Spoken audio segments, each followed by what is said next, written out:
Hey guys, good morning, good afternoon, good evening, whichever applies to you. Welcome back. If you're new here, my name is Julia. I'm a contemporary singing specialist based in Australia, and today I am reacting yet again to Dimash, this time performing Unforgettable Day live at Gakku. I'm not sure how to pronounce that place, but we're gonna dive in anyway.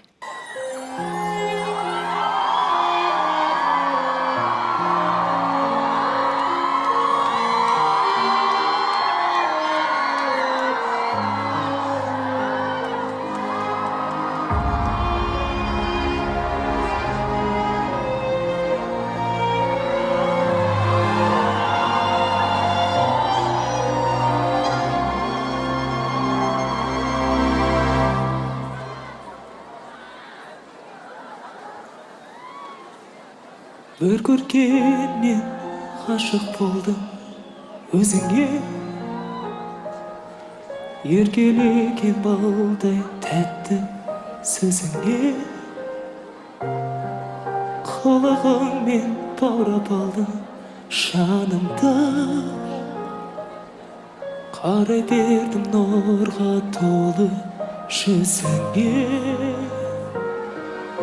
Пай-пай şirkin umutamaz kız, vay vay şirkin umutamaz kız. Okay, so we started off in a light first register. His articulators are really clear. I don't understand the language, but you can hear that each part of the word is quite clear. It's not like it's just smushing together into something that's unintelligible. So I think that's really cool. And then at the end there, lightening it again. So we got some variation in the weights going on there. And at the moment, it looks like he's kind of connecting with his audience a little more through his facial expressions and, of course, the flowers at the beginning. It's Dimash, so I'm sure it's just gonna go. It's gonna be a wild time as the song progresses, because that's what every Dimash song has been thus far. So we're gonna keep on.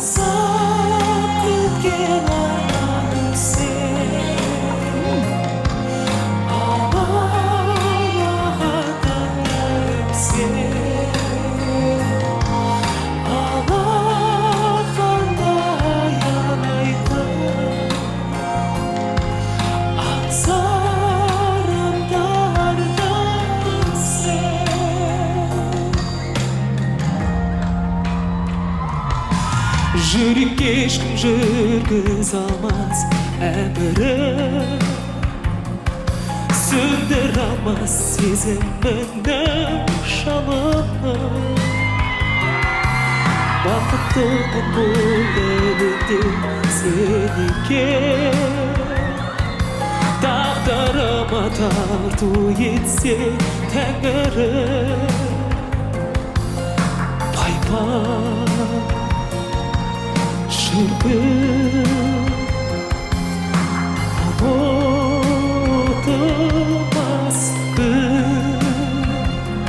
Okay, I said this before and I will say it again. His ability to control his dynamics is seriously awesome. It sounds like he's holding back. I was also having a little bit of a giggle there where he like put his hand out and they were just screaming. That just always makes me have a little bit of a giggle, because it's like, yes, he's right there and he's real. But yeah, his dynamic management is really cool. We've got a little bit more presence of sound compared to the very beginning. So we've got just a tiny bit of a step up dynamic-wise from the beginning, but it's starting to sound like he's holding back from that, like, just, you know what I'm talking about, that sound, that dynamic that he can hit where it's like classical opera mode engaged and he just releases it. So I'm keen to see where this goes, because it's already just been taken up just a tiny bit, just a like one notch up. He's still using a very similar like vocal setup, if you will. So first register and then he's lightening it at the ends.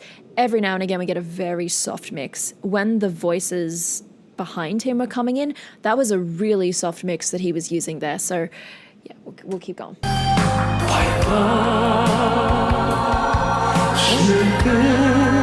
Here's a little heavier.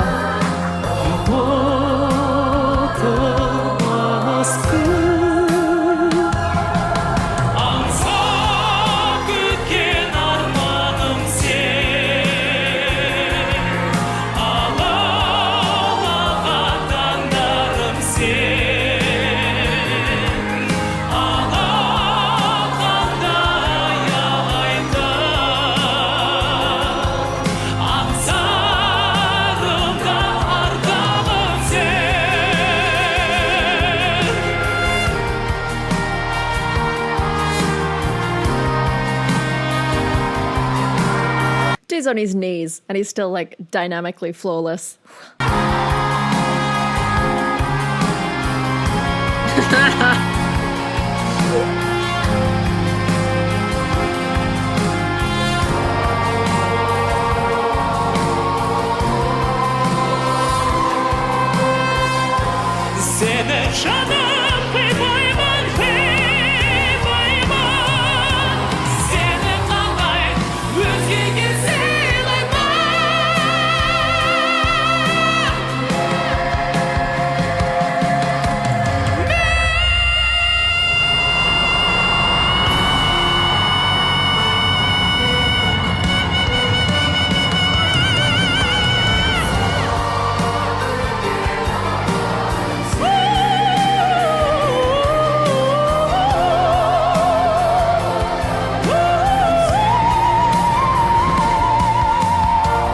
Okay, so we get those two different timbral examples there. Actually, that's probably a really good example of changing from a mix that is definitely connected to his first register, that's that really bright metallic quality that he's getting through, to basically relenting fully to second. That's that more classical female kind of sound that he's got going on there. So in the first one, you get the metallic quality from mixing from your first register up, and then you can hear that timbral change between when he's doing that really powerful mix to when he's using this part of his voice. The larynx is also going to be in a different position for those two sounds as well. The second one, the larynx is going to be a little bit more relaxed, kind of moving into the airflow, whereas with that slightly brighter quality, the larynx is most likely going to be up slightly higher with a bit more of a narrower shape to the back of the pharynx or the back of the resonating tract.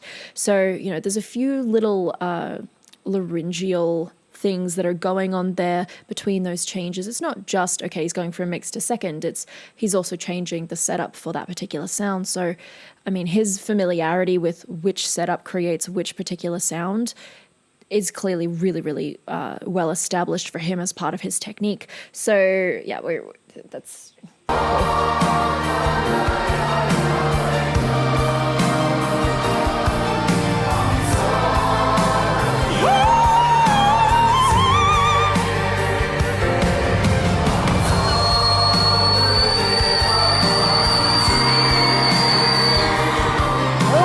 Oh my God. Oh my God. There's some dolphin off the coast being like, that was the signal, charge. That was so high. That was so high. I literally cannot pitch it in contrast to the music behind him to say whether it's even like musically suitable or not. Like, it's that dang high.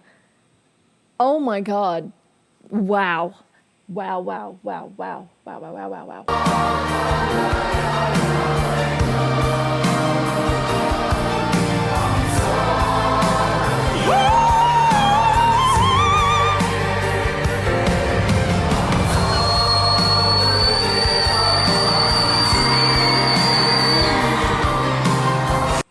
Yeah, I gotta admit, I still can't pick it whether it sits above the music properly. I know that's like, you're like, why are you carrying on about that? It's just like, it's the one thing that's hitting me with as he's moving through the tones up there. Is he trying to find it so that it fits with what's happening behind him? I mean, the fact that he's hitting it is absolutely insane, but I would be curious. I'd be curious to know how that feels for him vocally, but also how his ear kind of cooperates with that as he is producing that whistle note. So yeah, that is crazy. That is crazy high. I don't know how high. I want to hear it and see if I can get off the piano. Tell me, is it off the piano? Guys, I think that's off the piano. Oh, I can't pick it. It's so damn high. My ear is just like, the pitch does not exist. Wow. Anyway, time to move past the whistle. Well, I'm going to have to ponder this later, but yeah, it's crazy. I mean, I already did a breakdown on how whistle notes are produced in my SOS reaction, which I mean was a little premature because I was mostly just excited over the fact that he was approaching it because I'd heard rumors that he could hit a whistle. Dang. If you did catch that video, you know I broke down how whistles work, right? It's the vocal folds, but instead of the whole fold moving, like part of the fold stays together and just the back moves. So it's like creating its tiny little vocal folds, I guess, if you will, at the back. That is... We're going to keep going.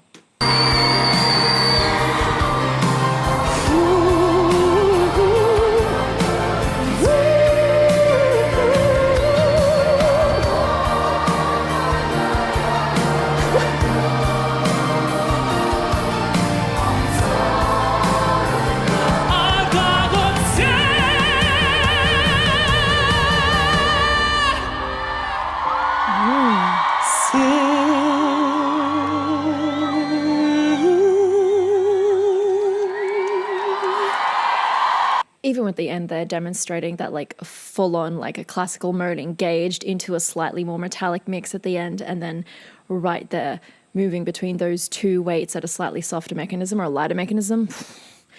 His classical stuff every single time just hits me and I go, dude, you're so good. You're so good. Anyway, emotion-wise with this particular song, it really looked like something that he was using to connect with his fans and connect with his audience there. So I think that was really, really sweet. No subtitles in English for this one, unfortunately, so I don't know what the song is about. So I wasn't sure how to connect the lyric with his movements at all, which I guess is always going to be tricky if you don't speak the language that they're singing in and there's no subtitles. So, you know, that's not on him. That's on not being able to know what the song is about. Although Somoltau is still my favorite, even after watching this one. This one's like crazy because obviously he demonstrates the versatility of his voice as far as weight, dynamic, phrasing, everything again. And then that psychotic, like, bring in the dolphin army whistle note that he's got that happens at the end there. That's all well and good, but emotionally, Somoltau is still my favorite, I think, because it just goosebumps and feelings. That's what happens when I hear him sing that song. Anyway, Dimash's ability to use his voice in whichever way he chooses is that of someone who has clearly spent a very long time developing what he can do. And I dare say that it's probably not his limit just yet. I know that seems crazy because obviously psycho whistle note, but as you age, you get different timbral qualities to your voice. And his musicality, as he's exposed to more and more music, just means that as a musician and as a vocalist, he will continue to grow as he gets older. So, you know, he's young now. I think we might actually be the same age. Anyway, he's young now. That can only improve. If his technique stays this rock steady, it can only get better from here. It's only upwards from this point in 2017, which I just saw. So that was like 3-ish years ago. And Somoltau, I think, was the jazz festival this year. I think Tokyo Jazz Festival. I think it was. And that was just ridiculously good. So if you haven't seen that reaction, go and watch that one, which I keep saying, but that's just because I love that song and I love his delivery of it just so much. Anyways, I'm going to stop rambling. Thank you so much for joining me today. I hope that you liked that video. If you did, be sure to click the like button, hit the subscribe button with the bell notification beside it for more just like this one. As usual, I hope you are staying safe. I hope you are staying healthy, and I will see you next time. Bye.